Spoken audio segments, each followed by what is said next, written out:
All right, folks, welcome back to the Trauma Therapist Podcast. And we are here for the June issue newsletter review. I started the newsletter, Trauma Therapist newsletter, about 5 months ago.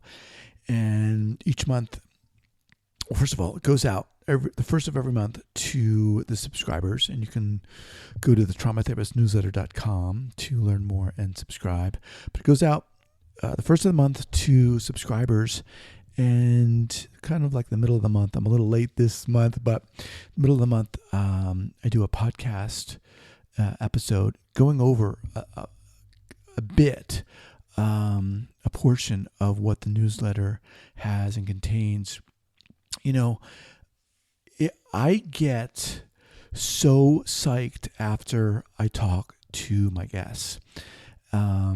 And so many times I thought to myself that I would just create a whole separate podcast about my reactions to talking to my guests. You know, so I'm sitting here right now, and I've got the June issue pulled up, issue number 6, and I've got Nancy Morgan's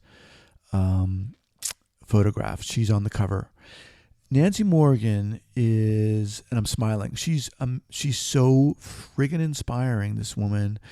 And well, let me get into it here. Okay, so the newsletter. What do we do each month? We highlight someone on the cover of the newsletter. We talk about different modalities. We take actually one modality, highlight it. And I wanted to do this really to give people access to the plethora of modalities out there. How the heck do you decide on modalities to pursue and focus on and deep dive in? It's hard because there are so many, and you know, it's expensive, right? Doing all these workshops and so forth. So what I wanted to do is present a lot of different modalities. We have covered different books and articles coming out, workshops, conferences that are coming up, schools and programs that are offering different trauma courses and trauma certificates, etc. We also highlight a piece of writing each month. And my favorite is focusing on and featuring a few incredible people in the field. And then, of course, there's a behind-the-scenes video that I do each month. But let's dive in. All right. So in the welcome part here, I talked about, you know, it being June and things are opening up across the country, across the world, and it's exciting. I mean, I'm excited. Finally, right? We're able to go out. Hopefully, people are, you know, being safe and getting vaccinated and able to spend time with friends and family and so forth. It's pretty cool. Last night we had my 6-year-old girl. Is she 6? I think she's 5. She's turning 6 in July. But she had her first ballet performance, and it was outside and on this incredible lawn, and there were a bunch of people around, and my wife and I were just looking at each other and thinking, my God, this is the first time we've been around people unmasked for a while, and it was really cool. Anyway, so I just wanted to talk about in this welcome about how hopeful I think things are. So Nancy Morgan, you know, if I had to describe what my podcast is about, or what I hope it's about, one of the people I would say that I model the podcast after would be her. Nancy is a real deal. And when I say that, I mean she exudes compassion, genuineness, and she's a breadth of knowledge that's so inspiring. And she's been on the podcast a few times, and you can listen to her episodes. I'm just going to read a bit of what she's written here. She says, I've specialized in the field of trauma therapy because I've learned that it's not about a client's behavior or diagnosis, but rather what happened to them that matters. What happened is what needs to be healed. Behaviors that brought a client to the attention of the law or mental health providers are the symptoms of a deeper wound, and those symptoms that others see as problems are actually the client's solutions. That's pretty cool. I'm going to read that again. The behaviors that brought a client to the attention of the law or mental health providers are the symptoms of a deeper wound, and those symptoms that others see as problems are actually the client's solutions. Cutting, binging, reckless sex, drugs, and alcohol abuse are examples of solutions that are perceived as maladaptive due to their deleterious effects. But for the client, they offer respite from overwhelming emotions that flood their symptoms. Just moving on a little further here. Since 2019, I've been co-facilitating workshops and trainings introducing the IFS model, that's the Internal Family Systems model of psychotherapy for psychedelic-assisted therapists, researchers, and sitter guides. IFS is a form of evidence-based psychotherapy developed by Richard Schwartz, PhD, in the 1980s and has been found to be an ideal therapeutic framework for clients, given its non-pathologizing, systemic approach to understanding and healing the wounded parts within each of us. This approach supports psychedelic-assisted therapists, researchers, and sitter guides, especially well, given it recognizes clients already possesses the wisdom needed to heal and provides a supportive framework to apply during each stage of psychedelic-assisted healing journeys. You can check out Nancy's work at the-guide-inside.com. That's the-guide-inside.com. Okay, Nancy Morgan, love you. Awesome. All right, so the modality we looked at this month was Imago Therapy. So along with kind of highlighting each or one modality each month, we also invite a therapist to share how they work with that. So a specialist in that particular modality, and invite him or her to talk about how they work with that particular modality. This month we invited Maureen McAvoy, awesome guest on the podcast again. Man, I have so many great guests on the podcast. It's awesome. All right, so what is Imago? And I took this from imagorelationships.com, their website. So I'll read a little bit about it. So Imago takes a relational versus an individual problem-solving approach. For couples, it guides them on understanding how each of them come to the relationship with issues and how to heal together as a team. Rather than acting as a referee, our therapists teach and guide couples to communicate in a safe and structured way that removes blame, shame, and criticism. Instead, by facilitating a conversation, the couple can learn from one another, using conflict as an opportunity for healing and growth. Imago's collaborative approach often takes fewer sessions than other forms of therapy to uncover the root problems and patterns fueling most conflict and disconnection.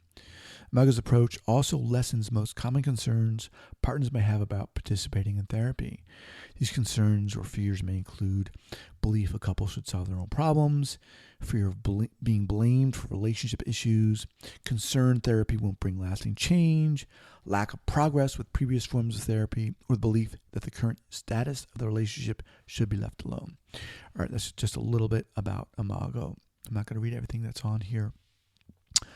All right, some books and articles we included this week. One was Pet Loss, Grief, and Therapeutic Interventions, Practitioners Navigating the Human-Animal Bond by Kogan and Erdman. That's 2020. Just a little bit. The loss of a pet is often discounted by those around the bereaved and even sometimes mental health professionals. This book helps practitioners develop an understanding of the unique bond that can exist between human and animals. Well, I mean, for some of you maybe who aren't familiar with this, it's intense. I mean, my wife's a veterinarian, and oftentimes she comes home just sapped emotionally with having to deal with the loss of pets, clients' pets. And even personally, we've been going through one of our own animals has been really super sick, and this particular animal is really close with my eldest, my son, 12 years old. It's really hard. So once again, that book is Pet Loss, Grief, and Therapeutic Interventions. The next book we highlighted here is by Pat Ogden, The Pocket Guide to Sensory Motor Psychotherapy in Context. Pat Ogden presents sensory motor psychotherapy with an updated vision for her work that advocates for an anti-racist, anti-oppression lens throughout the book. Okay, obviously, Pat, well, not obviously, but one of my favorites. Let me take a sip of coffee here. Hang on. All right. So in addition, we highlight some books that are coming out, that have come out, and that's just some of the books that we highlighted in the newsletter for June. The article was from the Journal of Trauma and Dissociation. I've been highlighting kind of quote-unquote most read articles from their archive, and the one we chose for this month's, or for June rather, was titled "Still the Last Great Open Secret: Sexual Harassment as Systemic Trauma." Still the Last Great Open Secret: Sexual Harassment as Systemic Trauma. That was by Catherine A. Becker-Blees. Catherine A. Becker-Blees. I'll just read a little bit of the abstract here. Despite being illegal for more than half a century, sexual harassment or harassment remains today the most pervasive form of violence against women, often encompassing other forms of violence in its ambit. This stubborn and pernicious persistence rests largely on, one, a pervasive system of attitudes and beliefs accruing over centuries and embedded in a variety of cultural institutions that denies and rationalizes systemic abuse of women, and two, the organizational and institutional actors that serve to maintain the system, a phenomenon that has come to be known as institutional betrayal. Okay, just a little bit about that article. We highlight also workshops that are coming up.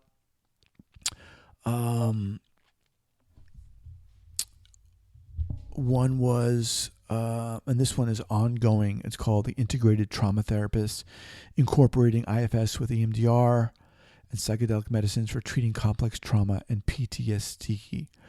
Curated by world-renowned clinician, author, and IFS senior trainer, Dr. Frank Anderson. This unique online course will show you step-by-step how to effortlessly combine today's most optimal clinical methods, treatments, and modalities, so you'll know exactly what to do to improve outcomes and help clients heal. Once again, that's called The Integrated Trauma Therapist. An awesome film just came out called The Wisdom of Trauma, featuring Dr. Gabor Mate. The Wisdom of Trauma. Man, there's so much coming out about. I mean, is it me, or do you also feel that and see that? There's so much going on in terms of, I think, society not only being more open to look at trauma, but more and more, I think, people, celebrities, sports figures are kind of sharing their own experiences with trauma, and it's really interesting to me.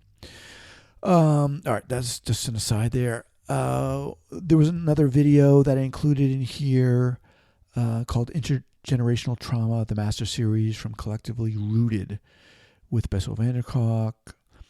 All right, conferences, events, and summits that were coming up in June. Some of these obviously have come and gone, but there were several that we brought in here.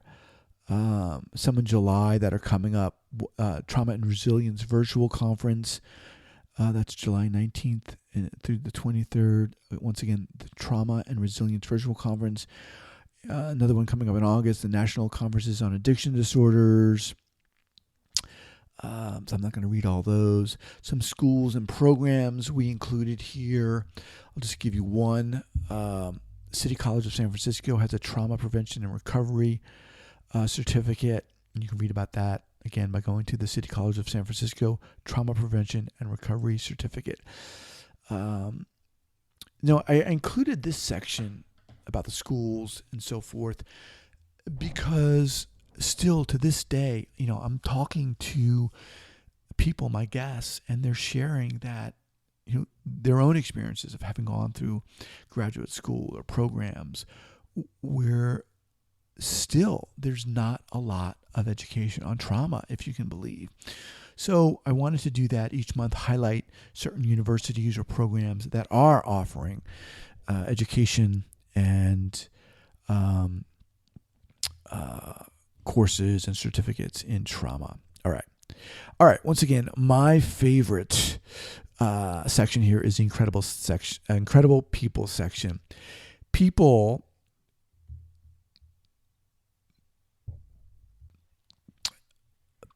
who are just doing amazing things in the field. The first one is Brad Kammer. He's been on the podcast. You listen to him. I mean, after you listen to him, you're like, I want this guy as my therapist. He's warm and compassionate. And he's coming back on the podcast too, which I'm really psyched about. He's a somatic psychotherapist who specializes in addressing adverse childhood experiences and complex trauma. He's the NARM training director, and NARM stands for Neuroaffective Relational Model, NARM. He's a senior trainer. He trains and consults, helping professionals internationally. He's also a trainer, consultant, and practitioner of somatic experiencing. Awesome guy. Just really struck me when I first interviewed him, just as someone out there who's doing amazing work, and you should know about him. Brad Kammer, Kammer. He's a LMFT. And I include a whole bio here and a lot of information about each of these people, but I'm just going to give you a snippet. Another one is Mahshid Hager, an MFT. This is what I wrote. There are moments on the podcast when I'm interviewing someone and everything clicks when I'm thinking to myself, yes, this is why I'm doing this. And when this happens, it's because my guest is amazing and getting to the core of trauma work, which involves authenticity and being in the moment. And all that to say that Mahshid is awesome. Check out her interview. She's a licensed marriage and family therapist and a somatic experiencing practitioner in San Diego.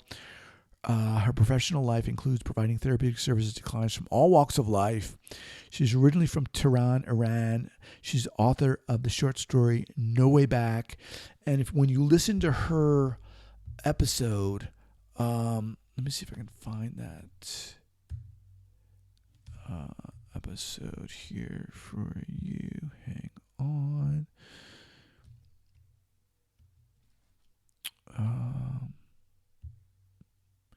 You'd think I'd have this down, but I don't. All right, I'm going to have to let this go. It's there somewhere. But she is awesome, and her episode is worthwhile listening to. All right. Those are the two people I included. There was a writing segment, an essay by a woman by the name of Megan Stonelake. She works as a school-based therapist at a federally qualified health center here in Oregon, actually. She says, the children I serve have all experienced trauma. Sadly, often they continue to live in unsafe situations, and I spend a large amount of my time advocating for my clients and making reports to child welfare. But she's written a really poignant and touching essay in this month's episode. And then I include as always, a behind-the-scenes video of what's been going on behind the scenes here and tidbits. So that's it. If you're interested in learning more about the newsletter and becoming a subscriber, head on over to the traumatherapistnewsletter.com. And that's it. Hope you have an awesome day, week, and month. And any questions for me? Hit me up at guy@thetraumatherapistproject.com. All right. Thank you so much for listening. Take care.